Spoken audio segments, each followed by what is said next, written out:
ಕಾಯಿ ಇದೆ ಕೆಲವೊಂದು ನೋಡಿ. ಇದು ಆರೆಂಜ್ ಅಲ್ಲ ಅಥವಾ ಏನು ಮುಸುಂಬಿ ಅಲ್ಲ, ಸಾಮಾನ್ಯ ನೋಡಲಿಕ್ಕೆ ಇದು ಮುಸುಂಬಿ ಗಾತ್ರ ಥರನೇ ಇದೆ. ಇದು ಪಿತ್ತ ಅದಕ್ಕೆಲ್ಲ ಇದನ್ನು ಜ್ಯೂಸ್ ಮಾಡಿ ಕುಡಿದ್ರೆ ಒಳ್ಳೆಯದು. ಒಂದು 2 ರಿಂದ 3 ದಿವಸ ಜ್ಯೂಸ್ ಮಾಡಿ ಕುಡಿಬೇಕು. ನಾನು ನಿಮಗೆ ಹೇಗೆ ಜ್ಯೂಸ್ ಮಾಡೋದು ಅಂತ ಕೂಡ ಹೇಳ್ತೀನಿ. ನೋಡಿ ಇಲ್ಲೇ ಇದೆ ನೋಡಿ ಮರ, ಇಷ್ಟು ದೊಡ್ಡದಾಗಿ ಬೆಳೆದಿದೆ, ಕಾಯಿಗಳು ಕೂಡ ಇದೆ ನೋಡಿ. ತೋರಿಸ್ತೀನಿ ನಾನು ನಿಮಗೆ ಈಗ.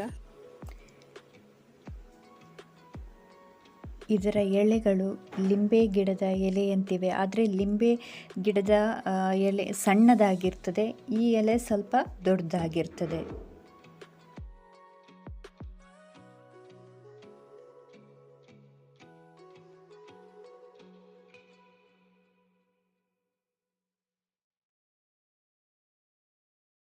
ಕೈಪುರ ಕಾಯಿಯ ರಸ, ಅದು ಕಾಯಿಯಲ್ಲಿ ತುಂಬ ಕಹಿ ಇರ್ತದೆ, ಹಣ್ಣಾದಮೇಲೆ ಓಕೆ ಸ್ವಲ್ಪ ಹುಳಿಯಾಗಿ ಅಷ್ಟೊಂದು ಕಹಿ ಇರೋದಿಲ್ಲ.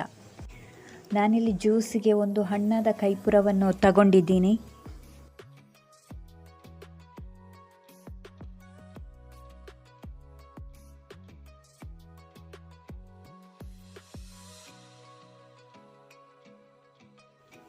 ಕೈಪುರವನ್ನು ಕಟ್ ಮಾಡಿ ಅದರ ಬೀಜವನ್ನು ತೆಗಿಬೇಕು.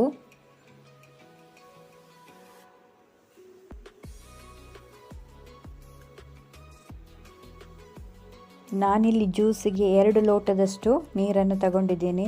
ಕೈಪುರವನ್ನು ಕಟ್ ಮಾಡಿ ಅದಕ್ಕೆ ಹಿಂಡ್ಕೊಳ್ಬೇಕು.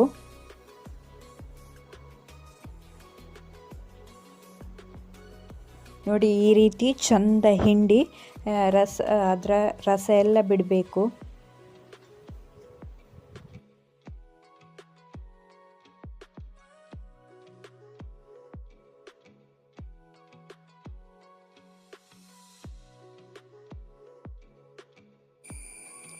ನಾಲ್ಕು ಸ್ಪೂನು ಶುಗರ್ ಹಾಕ್ತಾ ಇದ್ದೀನಿ.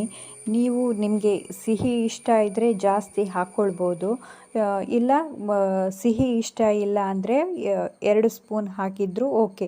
ಬಟ್ ಇದು ಸ್ವಲ್ಪ ಕಹಿ ಇರೋದ್ರಿಂದ ಸ್ವಲ್ಪ ಶುಗರ್ ಆ್ಯಡ್ ಮಾಡಿ. ಈ ಜ್ಯೂಸನ್ನ ಪಿತ್ತ ಇರುವವರು ಮಾತ್ರ ಕುಡಿಬೇಕು ಅಂತಿಲ್ಲ, ಯಾರು ಬೇಕಾದರೂ ಕುಡಿಬೋದು. ಲಿಂಬೆ ಜ್ಯೂಸ್ ಹೇಗೆ ಕುಡಿತೀವೋ ಇದನ್ನು ಹಾಗೆ ಕುಡಿಬೋದು. ಈಗ ಜ್ಯೂಸ್ ರೆಡಿಯಾಗಿದೆ, ನಾನೀಗ ಸೋಸ್ಕೊಳ್ತಾ ಇದ್ದೀನಿ. ಕೈಪುರ ಜ್ಯೂಸ್ ರೆಡಿ.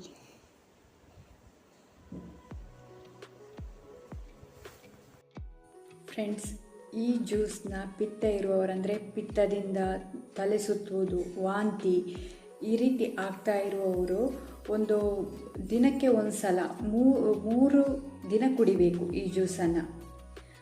ಆ ರೀತಿ ಕುಡಿದ್ರೆ ಪಿತ್ತದಿಂದ ಆಗುವಂತಹ ತಲೆ ಸುತ್ತು ಅಥವಾ ವಾಂತಿ ನಿಲ್ತದೆ. ಫ್ರೆಂಡ್ಸ್, ಈ ವಿಡಿಯೋ ನಿಮಗೆ ಇಷ್ಟ ಆದರೆ ಲೈಕ್ ಮಾಡಿ, ಶೇರ್ ಮಾಡಿ, ಕಮೆಂಟ್ಸ್ ಮಾಡಿ. Thank you.